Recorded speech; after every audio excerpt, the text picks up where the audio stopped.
Hi, everyone. Thank you for joining us. I'm looking forward to this one. And the reason I'm looking forward to it is it's actually a very big deal for most businesses out there at some point in their lives. And it's such a big deal, it's probably responsible for half of my firm's revenue. And what we're really talking about is partnership disputes. So the goal here is to be able to talk about 5 steps and how to unwind a partnership, but I'm making a really huge assumption when I say that. And that assumption is there's no disputes. So if there's a dispute, there's a lot of issues and work around that to deal with those disputes before you can then unwind the partnership. And so I'm going to go into detail on some of that. And today I'm going to give a lot less content, and I'm going to spend some time with examples and stories, horror stories, with some of what I've witnessed in the past, being an attorney for the past 30 years. With that said, my name is Larry Donahue. I'm a business attorney. I've been an attorney for about 30 years, and I run one of the fastest growing law firms in New Mexico. So what I'm going to talk about is very relevant, and we see this every day. And so it's good that you're here and going to be listening in and participating with us. But today's presentation is going to address, what is a partnership? And it's important you understand that. And the importance of a formal agreement with the partnership. And then we'll, of course, discuss the 5 steps needed to dissolve a partnership. That's going to be at the very end before I go into some of my horror stories. So the objectives here would be to better understand what partnerships are and what you need in a partnership agreement to avoid the horror stories. And of course, we got to discuss those horror stories. I do have to give you a disclaimer. I'm a lawyer, but I'm not your lawyer. And while I can give legal advice, the New Mexico SBDC is not a law firm and they cannot give legal advice. Also, what comes out of my mouth depends greatly on the factual circumstances. I'm going to assume New Mexico law, other states have other rules around some of what I'm going to say. Also, what I say could depend greatly on the facts or circumstances or whether there's a written agreement, what's in the written agreement. So take what I'm telling you, not necessarily as a grain of salt, but as general advice. And then if you need help, you need to really call a professional, somebody you trust, somebody who is licensed in the state or states that you're doing business, and they will be able to then give you the appropriate and proper advice. With all of that said, let's begin. So the first question is, what is a partnership? And I think a lot of people view this or would answer this differently. And the way I'm answering it is, it's a formal or informal agreement. It could be oral, it could be written between 2 or more people to conduct business. So it could literally be you and your best friend, or you and your daughter, or you and your father or uncle that are sitting in the same room, or just decide, hey, this is a great idea, let's look into it. The moment you say, let's look into it, you have a partnership, and that would be fairly informal. But there are formal partnerships, and what I define formal partnerships is where there's a partnership agreement or a formal entity structure with appropriate documents. And what that means is the opposite. An informal partnership exists when there's no partnership agreement, or you have a formal entity structure, but without the appropriate documents. So you can have an LLC or corporation, and without the partnership agreements, like for instance, an LLC, if you don't have the operating agreement, then it's an informal partnership with my definition. And I'll explain why that is. But I want you to remember, just because you have an LLC doesn't necessarily mean you've done everything you need to do to avoid some of the horror stories that I'm going to bring up at the end of this presentation. So it's critical not just to have the LLC, but to have a really good operating agreement. And we struggle with this as a law firm because we compete online with a lot of others, and a lot of the others will give a template operating agreement. Well, document A could be really well written, and it's going to be really bad for company A and really good for company B. The point is that even though you might have a well-written document, it has to apply to the factual circumstances in how you do business in order for it to be a good document for you and your business. Now, we're going to go into a little more detail about that and what needs to be in those documents. But before we do, I need you to understand what an ad hoc partnership is. It's really important, and it gets people into a lot of trouble. Basically, remember I mentioned when you and a relative can just decide to do business and basically say, okay, it's time to do, let's do something on your own or together. Boom, you have an ad hoc partnership. So it's basically an informal partnership that forms just simply because you and one or more other people decide to do something in furtherance of a business. It's that simple. You have a partnership just by simply agreeing verbally that this would be a good idea and let's do some research. It's literally that easy. The problem is, once it's formed, it's difficult to formalize it or terminate it if the other partner is unwilling. And you just think about that for a minute. If you want to go your separate way, the other partner can come back and create trouble saying, what do you mean? We had a partnership without definition, without a formal agreement. Is it 50-50? Is it 25-75? Are you the one that has to work all day long, all week long, burning the midnight oil while the other person can just kind of relax and take it easy? Who knows? You don't have it in the agreement.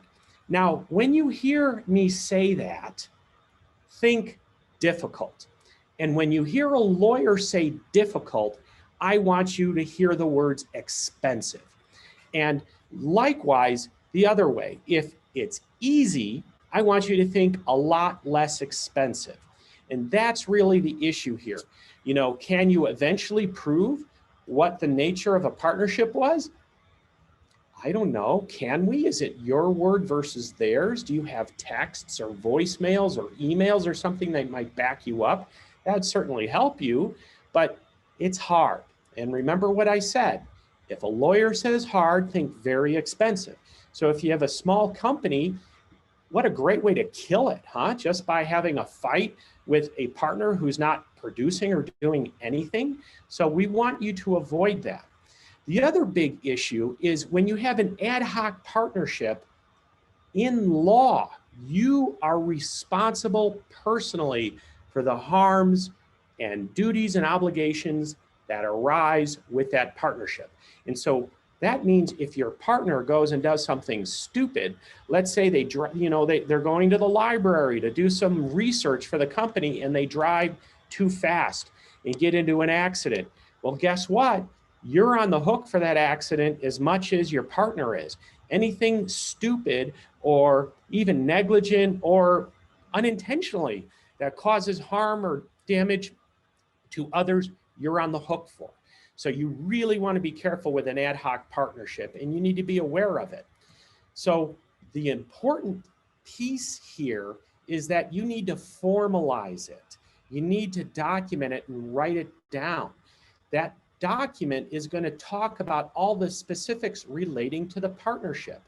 So if you just have a partnership, and what I mean by that now is it's called a general partnership. A general partnership is simply an agreement between two or more people to do business together. If that's what you agree on, and it's an ad hoc partnership, when you verbalize it and or start doing something, you need to put it down on a piece of paper. So if you agree to, hey, let's look into this company thing, I want you to write down, this is not a partnership right now. We are not agreeing to do business together. We're just going to do some research and get back together. And no partnership is formed until we have a formal relationship. We've agreed to move forward. That would be a general partnership. It requires what's called a partnership agreement. For a limited liability company or LLC, that document is an operating agreement. And We compete with a lot of companies on the internet, and they all say, we give you a template operating agreement. Well, I could tell you, you probably need to throw that document in the trash. And here's why. If you have, an LLC has a number of different tax statuses: disregarded, partnership, S Corp, C Corp. Those are tax statuses. Each one of those tax statuses requires very different language in the operating agreement. Now, here's a test. If you already have an LLC and already have an operating agreement, search for the word capital account.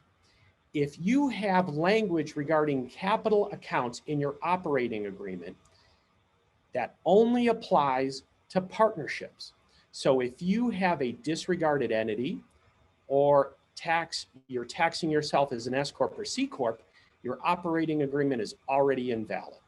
There are other issues with operating agreements. You need very different agreements if it's member managed versus manager managed. You need a very different operating agreement if you have a sole member operating agreement versus a multi-member operating agreement.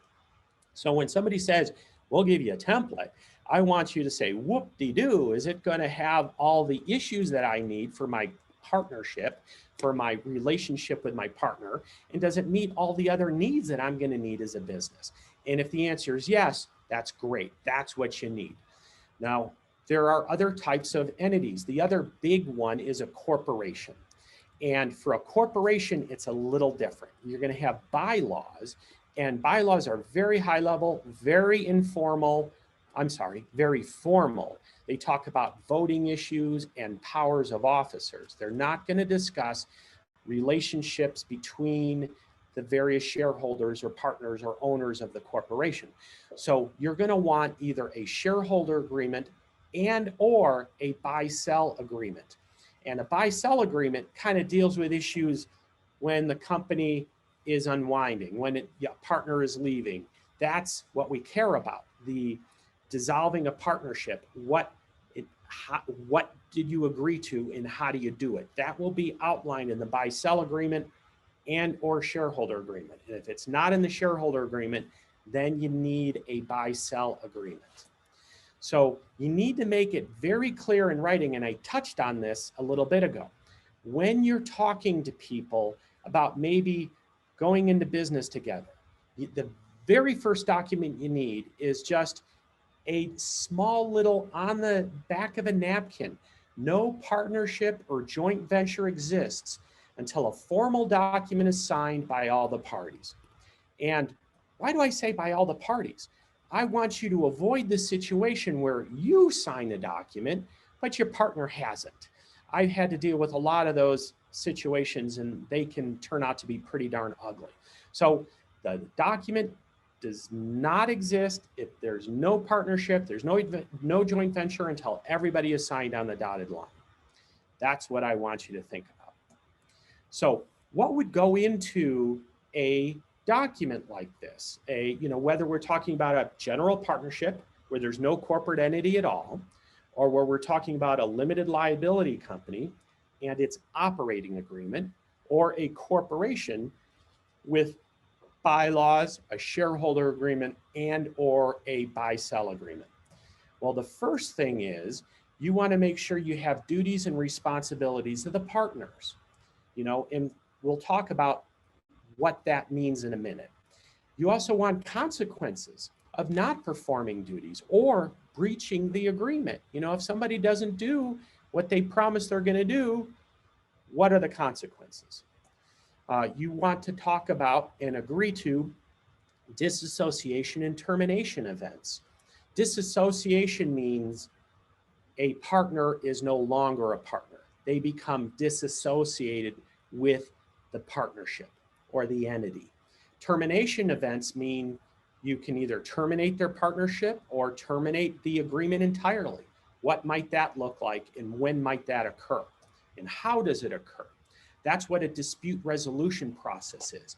If you end up getting in a dispute or fight with your partner, how can you resolve disputes? Hopefully inexpensively and quickly. The last thing you need to be doing is paying us lawyers. And just so you know, I charge $325 an hour. And if I have to go to court, I need a $10,000 or more retainer to represent you. And my fees and my retainer requirements are about middle of the road. You can find lawyers for a lot more expensive and requiring a lot larger retainer. And on the other side, I think some of the newer lawyers, some of the, lawyers that haven't been around very long, I'm seeing billable rates somewhere in the range of, $225 on up. And I'm seeing retainers as low as maybe $3,000-$4,000 on up at a minimum. So do you want to fork over that kind of money just to resolve a dispute with your partner? Or can you follow some sort of mechanism and save yourself a lot of money and heartache? So what would be included in important duties and responsibilities? They will include, and I have a long laundry list here, and I'm going to talk about each one of those here because it's important. One is called duty of loyalty. Does your partner, and do you have a duty of loyalty to the company? What does that mean? It means you need to act in the best interest of the company and not necessarily create conflicts or other issues. Now, it's possible to form a partnership without these in here. So the question is, are they important to you and your business or not? Whatever the answer is, there's no right or wrong answer, but it needs to be written down. I want to see it in the agreement because it's important. We don't want to fight about this later on. If you feel like there's no duty of loyalty to the company and then your partner feels otherwise, you don't want your partner suing you in a year or so saying they were expecting you to be loyal to the company and you weren't. Same thing with non-compete. Do you expect your partner to be able to compete with your company? I would hope not, but non-compete isn't just about when they are a partner. You can also extend it over a period of time. You are working for me, you are my partner in this company. You're going to be learning a lot of stuff, including who our customers are, who our vendors are, who our important relationships are. I don't want you to compete with me for at least, I'm making up a number here, 3 years. After the 3 years, you go and do whatever you want. But if during the term of the partnership and 3 years afterwards, 5 years afterwards, whatever we think's relevant, you can't compete. That would be a very important clause to put in your partnership agreement. Full-time efforts. I cannot tell you how many people, I come across that end up hiring us because they are burning the midnight oil and their partner is not. Their partner, maybe 3 years ago, they all had other jobs and they were all doing this for fun. And then one of the partners kept doing it while the other partners came over full time. So you have one partner that's still part-time, refusing to come over, refusing to put their full-time energy and efforts into the company. Is that okay? Or is that not okay? Again, there's no right or wrong answer here from a legal standpoint, but there is a right or wrong answer from your standpoint. What is important to you and your business? And remember, it could be used against you as well, right? You could think, hey, I'm joining this company, I'm going to help them out, but I got my other full-time job, I'm only going to help them part-time. They could say, hey, wait a minute, you agreed to eventually come over to us full-time, you haven't been doing so, you're in breach of the agreement, or there is nothing in the agreement at all. So we want to fight about it and hire lawyers. Well, that's a hard thing to fight and defend against. Remember what I said, when the lawyer says hard, think expensive. There are other issues, though, that are important to put in the documents. And the two here are conflicts and nepotism. And so what is a conflict? Well, let's say you have a part ownership interest in a supplier, and then you hire that supplier with this company you're a partnership with. They hire a supplier that you have an ownership interest in. Well, that's a conflict of interest. You could charge a lot of money to your company, the partnership you're in, and make a lot of money and negatively impact your partners. So you want to avoid that as much as you want your partners to avoid that, unless you don't, unless you agree to it. So you need to have language dealing with conflicts and how to avoid those things. And just think of it the other way around. Suppose your partner were to go and buy supplies from another company he owns, or his daughter's company, or a family member's company, and they're exorbitantly high priced or low quality. You want to be able to say, no, that's not right, and you need to deal with that. The other thing is nepotism. I deal with a lot of these issues where a partner will hire family members or friends and literally create a hostile work environment for our client who happens to own the other, 50% of the company. You should be able to have rights to prevent that if that's going to be a problem for you down the road. So another big important thing is what's called a capital call. Now, I'm not saying capital account when I talked about that earlier in my presentation.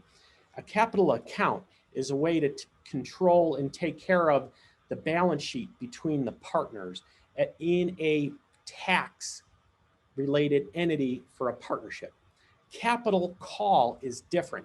A capital call says, hey, we have 3 partners in our company and we need $75,000 in the company tomorrow. Well, each partner, if they own a third, they should pony up $25,000 each to get to the $75,000 needed that the company needs to use for some reason. That's called a capital call. Guess what? Some partners may be able to have $25,000 sitting around and other partners may not. What do you do in that instance and circumstance? Is it fair that you have to pony up the full $75,000 because your other 2 partners don't have the wherewithal to be able to do that? If so, how does that benefit you? Do you then get a change in ownership? Do you get to kick the other people out? Do you treat that as a loan and get paid back? There's no right or wrong answer here, but I want you to think about the issues and make sure that it's in the documentation, because everything that I'm bringing up here, everything that I'm raising right now, I have been paid lots of money to fight and dispute against, and I would like you not to have that happen to yourself or your company. There's other issues. Let's talk about the disassociation and terminating events. At a minimum, I want you to be able to at least discuss with your partner and put down on paper what happens during a death or incapacity. Does the company just end? Do you buy the ownership interest from the surviving beneficiaries of your partner's estate? Or do you have new partners, whoever those are, the spouse or the children? There's no right or wrong answer here again, but it's good to be able to talk about it. For my firm, I have 1 partner, and if either one of us dies or becomes incapacitated, we have what's called key man or key life insurance. It's basically a life insurance policy with the company as the beneficiary. So what that means is if I were to die, heaven forbid, later today, the company would get the life insurance, the key man or key person policy paid to the company. They can then use that money to maybe find another, high-level lawyer to come in and help be a partner or manage the firm, or they can use that money to pay off my estate so that my partner would then own 100% of the company. There are other issues though, like voluntary disassociation. What does that mean? Well, let's say you and I have a partnership together and I just decide I don't like you, or you decide you don't like me. One of us wants to leave the company. Is that okay or is that not? Now, I know if you're a reasonable person, you're thinking, oh, sure, anybody should be able to leave the company if they want to. Okay, but what happens when it gets tough? There's debts, outstanding obligations, or somebody needs to do a lot of work to get the company where it needs to go. Is it okay to just leave? Under what circumstances? So if the company's in debt and I want to leave, shouldn't I maybe have to pay my pro rata share of whatever that debt burden is. So you need to think through those issues or edge cases to make sure that you have things set up properly in a voluntary termination. And now you also have to think about it. What does that mean? If you and I are partners and I want to leave, can I take my ownership interest, my 50% of the company, and sell it to somebody else without your permission? You probably don't want that. So you probably want what's called a right of first refusal, the ability to buy my ownership interest before I sell it to somebody else and leave. And similarly, we probably care about the valuation of the company. I'm going to talk about that in a minute. I won't get ahead of myself. But there are other terminating events, such as forced removal or vote to remove. You know, I talked about consequences of breaching the partnership agreement. So if I do something really bad, let's say I compete with the company, or I steal from the company, or let's say I'm a lawyer and I go and commit fraud. And so, you know, it looks really bad for the company. Should the company be able to kick me out? Probably under certain circumstances, absolutely. But I don't want them, you know, hey, we're going to sell the company, we're going to make millions of dollars, and then they kick me out so that they don't have to share those millions of dollars with me. So we need to be a little careful about that, how that language looks and reads, so that we don't have funny business down the road.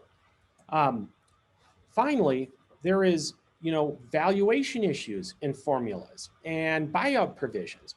So for instance, if I want to voluntarily leave versus I die, I would argue that if I die, my company better pay my estate the fair market value of my ownership interest. Fair market value is, you know, could be a complicated formula depending on the type of business. You may need to hire a valuation expert to figure out what fair market value is. But when you have a firm generating millions of dollars in revenue, it's probably worth it. Now, book value is different than fair market value. Book value basically says, well, what are the assets minus the liabilities? So if I have $1,000 in the bank and I owe $1,000, my book value is zero. Now, a lot of businesses, their book value isn't quite zero. You're going to have maybe some fixtures or inventory or, you know, some money in the bank, operating capital. That'll all go towards the positive end of book value, and then your minus your liabilities. Usually there's some sort of book value. Now, I would argue if I do something stupid, let's say I just want to voluntarily leave, or I breached the partnership agreement, I should probably be entitled to book value, not fair market value, kind of like a penalty of sorts. If I'm going to go and leave the company and stop contributing, or if I'm going to go and not do what I said I'm going to do, well, then those are my consequences. I can leave or I could get kicked out, but I only get book value versus fair market value for my ownership interest. But everything I'm saying is not a legal requirement. It is just an agreement between the partners. There's no right answer or wrong answer here. What's important is to have the conversation, discuss the edge cases, and then put that down on a piece of paper. So with everything I just said, let's get to the whole point of this presentation in the first place. What are the 5 steps, basic steps to dissolve a partnership? Well, the context of this is with the right agreement. If you've gone through the work of having an appropriate partnership agreement, remember, a partnership agreement for a general partnership, an operating agreement for an LLC, or the bylaws, shareholder agreement, and or buy-sell agreement for a corporation. If we've gone through all of that, then we have these 5 steps.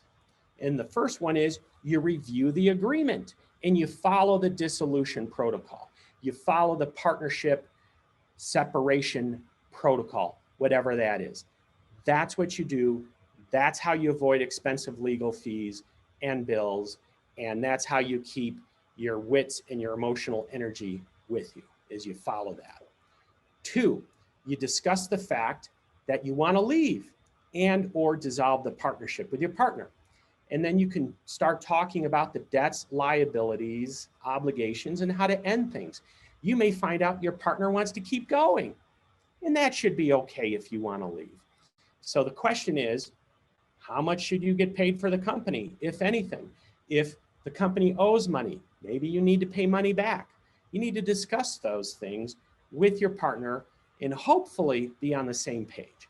And I know I have this number 2, and it's kind of a long sentence, but it's probably the hardest thing you can do, is to get you and your partner on the same page as it relates to how you guys are going to split or dissolve the partnership. So assuming you're able to get there and figure out the numbers, and I'll tell you, if you can't agree on numbers, then think about throwing some money at your partner instead of throwing money at the lawyer. The lawyer, sure, we can fight, and oh my Lord, we love a good fight, but we get paid for it and we can never guarantee a result. Versus you throw money at your partner, and if they say, okay, boom, you're done. You get to dissolve and file dissolution of partnership. And it's an announcement that the partnership is formally ending. If you have an LLC, you would submit articles of dissolution to the state, and that's it with an LLC. And there's a little bit more work, but a corporation, that's a nightmare. And a corporation requires you to go and file with New Mexico Tax and Rev and get a certificate of no tax due. There's another step that I'm forgetting off the top of my head. And once you get all of that done, then you can file what's called articles of dissolution for your corporation with the state. So corporations take a little bit more work. But with all of that, you also want a dissolution agreement or separation agreement with your partner, just to kind of outline what it was you guys agreed to in bullet number 2. Part of this, you're going to notify your employees, your customers, landlord if relevant, government agencies, tax agencies about the dissolution and the ending of the company, and if there are any outstanding issues, to where they can go, who they can talk to. Now, the other thing I want to recommend is if you are hiring a third party for your registered agent, I recommend you keep that in New Mexico for up to 6 years, even though the company is dissolved. And the reason I recommend that is we have seen instances where aggressive plaintiffs' lawyers, those are lawyers who sue people, will sue a company that's dissolved as well as the owners, and you don't get the notice because you canceled the registered agent service. And because you don't answer it, a default judgment occurs against you, and then you're stuck. You got a lawsuit out there with a judgment against your defunct company and you personally, and there's no way to fight it anymore. So you do not want a default judgment. And the way you avoid that is by maintaining your registered agent service for 6 years. Why 6 years? Because that's the statute of limitations for written agreements. Once you get past that statute of limitations, I'm a lot less worried about you getting sued individually, although it can still happen. Finally, settle and close everything. The bank accounts, the merchant accounts, pay up those debts, any assets distribute per the agreement, you might have with your other partners, or the dissolution protocol that you are following with your formalized business structure. So that's the 5 steps. Super high level, but those are them. Now let's talk about without the right agreement. Let's say you had a partnership and now you're trying to dissolve it, but you don't have a good agreement in place. What do those steps look like? Well, first one is find an attorney to represent you. Second one, fight about the facts that you want to leave or dissolve the partnership with your partner. And here you can listen to the threats from the other partner about your debts, liabilities, and how to end things. It could get very ugly fast. Now, I do recommend you, in number 2, I'm being a little facetious, of course, but you need to find a lawyer and you need to have them advise you on what the law is. If you don't have an agreement in place, there are default statutory legal rules that would guide a general partnership, what I called an ad hoc partnership earlier, or an LLC or a corporation. So you should be aware of what those rules are. And then when you get to step number 2, try not to fight at first. Try to discuss it and see if you guys can come to some sort of agreement on how to dissolve or split up or end the partnership, if at all possible. Now, I find it's 50-50. Really depends a lot on your temperament and your partner's temperament. And it's really hard to predict that until you sit down and have that discussion. But you do need to do that armed with what the law is. And remember that you and your partner can agree on something else. You don't have to follow the legal guidelines or the statutory requirements if you guys agree to something else, as long as both of you or all of you agree. But if you don't agree, then you fall back to the statutory requirements around these issues. 3, if you can't agree and you fight, you're going to spend a lot of money with your lawyer. Be prepared to spend a lot of money. And what do I mean by a lot? I'm going to tell you somewhere in the range of, I've dealt with it as low as $10,000, and we have some fights that have been going on for years, and our clients have spent hundreds of thousands of dollars fighting. Now, it's not just $100,000 with us. We've had to hire forensic accountants. We've had to hire valuation experts, and all of those people cost money. The forensic accountants are as expensive as us lawyers. The valuation expert, not so bad. We're seeing costs anywhere from about $6,000 to maybe $15,000, depending on the type of business and the extent of the assets and the financials of those businesses. Number 4 is you might need to go to court and seek court-ordered judicial intervention in a number of ways. Forcing mediation, obtaining a restraining order. Maybe your partner is holding onto the assets and not letting go, or threatening to sell something or divest something. So you might need a restraining order from a judge to prevent that. There's also judgments, enforcement actions, the court-ordered dissolution, possibly. Honestly, getting a judge involved is a very expensive process. You have to submit a complaint with a judge or a motion if you already have a complaint, and you basically ask the judge to rule on something in your favor. Then the other side has 30 days to submit an answer to your complaint or your motion, and that is going to say something like, we disagree, you should not do what they are asking, and oh, by the way, we have the following issues that we would like. And if they have, those are called counterclaims or counter motions. And if they have those, then you have 30 days to respond to those. So just on a simple motion for, let's say, a restraining order or some sort of, motion to compel to provide evidence because the other partner's not providing the books, that could take 60, 90 days just to get all the information to the court. Then the court needs to have a hearing, or they may decide it without a hearing. Who knows? The judge will decide on whether they want to have a hearing or not. And they could issue an answer. They could issue a hearing 30, 60, 90, 120 days from then, depending on the issues. And if they have a hearing, then you got to wait for an answer. And it may come immediately at the hearing. It may take a month or so. So I'm trying to give you a sense of the work and the timeline associated with dealing with the court. So if you're trying to run a business, this is a very emotional and problematic experience. So you really want to avoid that if you can. Finally, number 5, you notify everybody that your company is defunct, and you may need to seek bankruptcy protection to wind up your organization and pay outstanding debts. I hope you see the difference between these 2 slides is just night and day and creates a huge problem for people.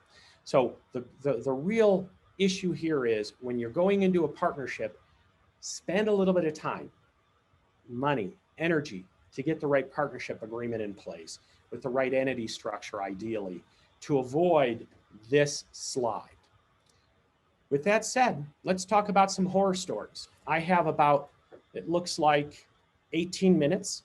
And if you guys have any questions, please hit me up with them. But these are real stories that the lawyer, have had to deal with before, and they're just heart-wrenching. And I want you to understand them so you know that we don't want this to be you. The first one is the narcissistic partner. And by the way, I'm not a psychologist.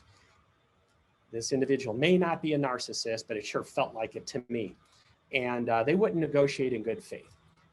And the reason it's really a problem for me is it was my client. So I had the bad client and I was having to deal with this individual. So here's what happened. My client and the partner decided to split ways. More specifically, the partner decided they no longer wanted to be in business with my client. So they said, I'm done, I want out, let's cut the cord.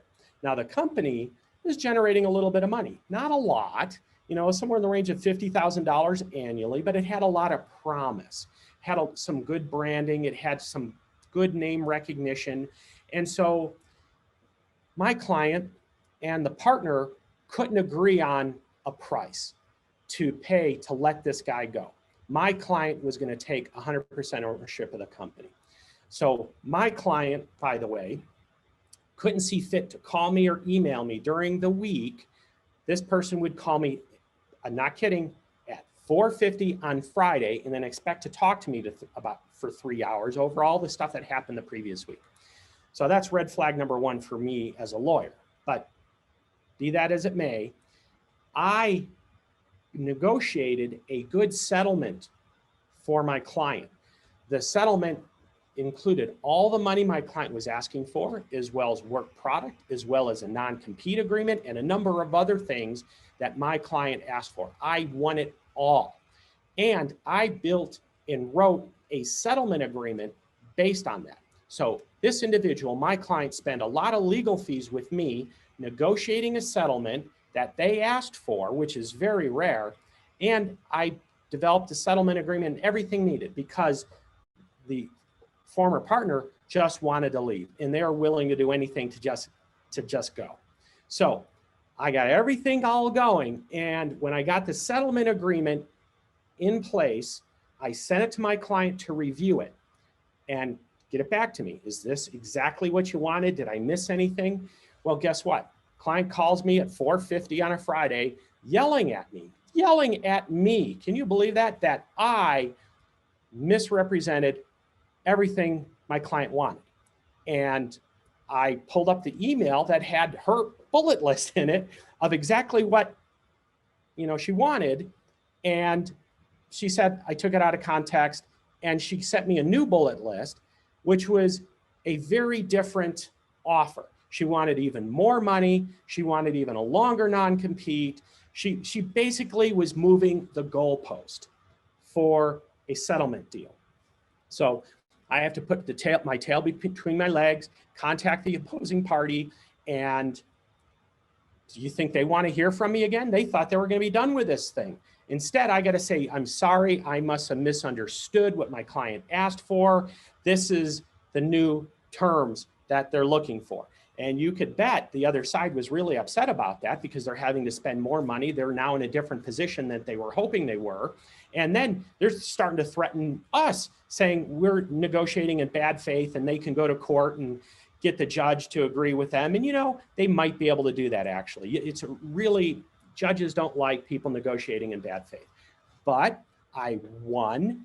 That they, instead of them wanting to go to court, they said, fine, change the numbers, change things, we'll agree to it. They wanted out of the partnership that bad. So again, 4:50 on a Friday, the next week or two, I don't remember how long it was, my client again repeated the very same stuff that was repeated previously. I misunderstood. That's not what they wanted. They want this other thing. And by that time, now why are they paying me all the money because I can't get it right? And now wanted to go after the partner again and change and move the goalpost again. That's when, of course, I fired the client, and the other side, the other party, didn't get their settlement. They thought they were out of the relationship, and I ended up firing my client because I got better things to do than deal with somebody who seems to have narcissistic tendencies and act as the bad client.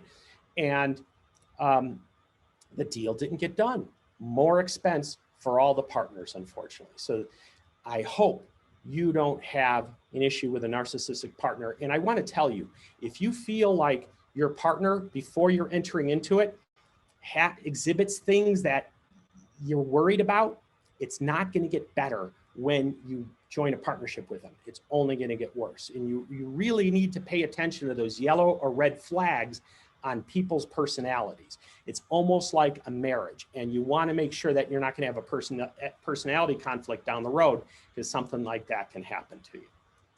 Let me bring up another horror story, and this one makes me very sad. It's difficult for me to talk about. My client was a 50-50 owner in a company in New Mexico that if I said the name, you'd know who the company was. It was a dynasty, been around for a long time. My client helped grow it, owned 50% of the company. His partner was a CPA, a certified public accountant, acting as the CFO. Each one of them owned 50%. Well, they were kicking butt for several years, and my client started noticing that it was struggling to pay bills, and my client couldn't understand that. He's like, this makes no sense to me. We're generating this kind of revenue. These are our costs. What the hell's going on? And my client tried to get the financial information from his partner so that he can sort of look at what's going on. My client was the marketing salesperson. His partner was the CFO, the back office person.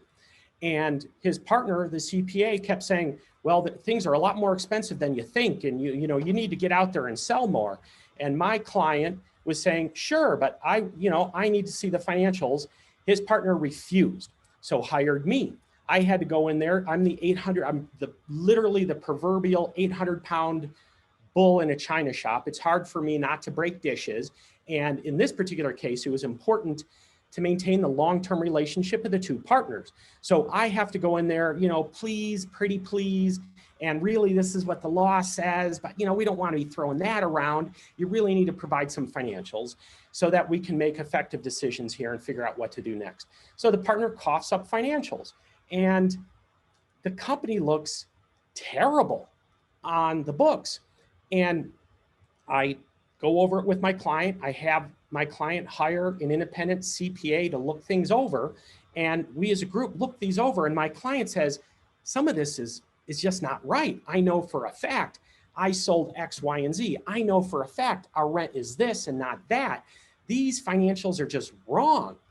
So I had to get a little more assertive with the other partner, saying, hey, look here, these numbers aren't making sense to us. Can you help explain them? And for example, the rent, the numbers here are wrong. Can you please show us, the lease agreements?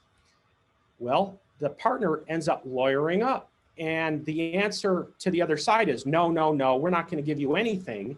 And basically force us into court. We are forced into court to do a motion to compel for discovery because we don't have the basic information to verify and evaluate the financials.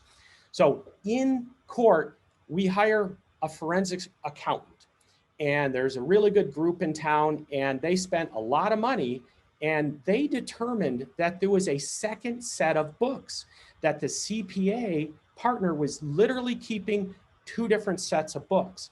And the books we were provided, had thousands and thousands and thousands of dollars devoted to like crazy personal expenses, golf clubs, a pool for the house. There were things coded in the financials that would say computer equipment, keyboard, etc., $2,000 and something dollars. To Kohl's with a K. If you've ever been to Kohl's, they don't sell computer equipment. They sell kitchenware and clothing and cologne and shoes. So the partner would literally use company funds to go and buy clothes, I guess, for the entire family and code it under computer equipment. So this was tens of thousands of dollars. And as we dove in and looked further, we found out that this guy went and got super expensive financing. He was playing a shell game, moving money around all over the place into his personal accounts. It was so hard to, it was so difficult to figure all of this out. So we went to court, we fought, we sued, and the court sent us to mediation, and we actually reached a settlement. We were going to buy the guy out. And personally, I think we're paying him more than he deserved, but it was important to get the guy out of the business and keep the business running smoothly. So the settlement agreement had a 3-month provision in it where we had, both sides had to do a bunch of things. And at the end of the 3 months, my client would own the business fully and the cheating, stealing partner would be out of the business. Well, within those 3 months, my client died. He had so much stress, he had heart problems, and he died about 1 month into the 3-month settlement window. It was heart-wrenching. Now, remember what I said about family dynasty. He had family and beneficiaries and kids relying on his income and that company. And you know what that partner did? He immediately went back to court and said, oh, you know, the partner died, grabbed the key man, key life insurance, and then fought all over again to kick out the family. So it's a heart-wrenching story here. And at the end of the day, the lesson here is, one, you need to know who your partners are, and they need to be outstanding individuals. But two, you need the right mechanisms in your partnership agreement so that if you have somebody that starts to steal or doesn't provide documentation, you can move on it quickly to make sure that that doesn't turn into a long-term problem for the business. Finally, this one's a little shorter, the disappearing founder. I represent a company out of Arizona. The company was founded by the president and the president's best friend, who happened to be a New Mexico resident. This New Mexico resident, the president of the company's best friend, was independently wealthy, had some sort of like trust, and he used some of that money to help fund the company. And the president of the company was a tech guy. He was going to write software. The friend, the best friend, the New Mexico resident, was a marketing guy. He was going to go and sell. He was going to get funding. He was going to put the collateral together. He was going to do all the non-tech stuff. Well, the company grew to about 40 people. And the New Mexico partner, ex-best friend, at some point decided, I'm not going to work here anymore, and literally just disappeared. Did not respond to emails, didn't do anything. The problem here was the Arizona company is still a tech company without a lot of clients and customers. It had 40 employees trying to build this pretty interesting product, but it needed more funding. Now, in order to get more funding, you have to have all the owners in their agreement, their shareholder agreement said that it had to be unanimous. Every owner had to agree to bring on other owners. That's what happens when you get venture capital funding. So what happened was they needed funding, and this New Mexico ex-best friend wouldn't respond, wouldn't agree to sign anything. So our client had to figure out what to do in this circumstance. And fortunately, they had the ability to kick the guy out. That was permissible under New Mexico law, given the circumstances. So that happened. However, the venture capital group said, that's not good enough for us. We're worried about this guy coming back later. We need something more definite. So we, again, reached out to the guy. We even sent a private investigator to the guy's home and knocking on the door saying, look, for the love of God, can we throw you some money here? If you could just sign on the dotted line and let us go, or let the company go on its own way. Nope. Wouldn't agree to anything. So our client decided to seek judicial intervention, basically get a judge to weigh in on the ability to kick the person out. So we filed that lawsuit. Then it upset the New Mexico guy. He then filed counterclaims back at the company and then sued the individual other owners of the company. So he turned what could have been just simply a simple signature on a document, and he would have earned tens of thousands of dollars, into a protracted legal battle that ended up costing our client close to $100,000, number one. Two, they lost the VC funding that they're looking for. Guess what? That company now has one employee, the president. They had to let everybody else go, and it's a disaster. The company basically now, for all intents and purposes, ceases to exist, and they can't afford the legal services to continue the lawsuit.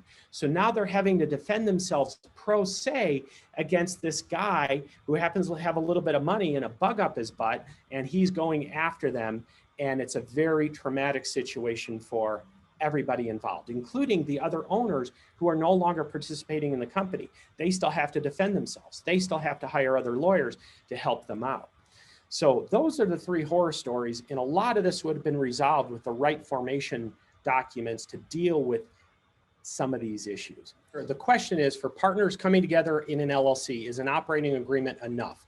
The answer is yes, as long as the operating agreement is customized for your specific needs in your business.